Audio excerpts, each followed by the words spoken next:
How to install a boat support pole system. Start by unrolling your cover and placing it loosely on your boat. Carefully remove the support pole from its storage bag. Then, ensure you've adjusted the length of your support pole to perfectly fit your boat's dimensions. Loosen the locking rod screw.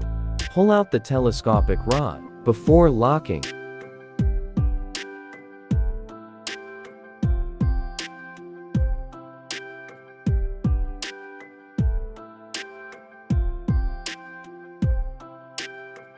Next, take the boat cover support pole and seamlessly attach the webbing fixed disc on top of it using the G14 quick remove screw.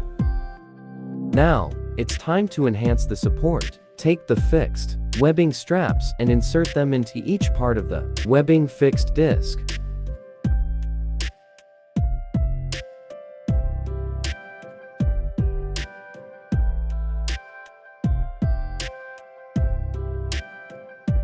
Complete the setup by attaching the other end of the hook to each corner of your boat. And there you have it. Your boat cover support pole is now in place, creating a protective ridge that minimizes water pulling and maximizes the life of your cover. Buy yours at SealSkinCovers.com.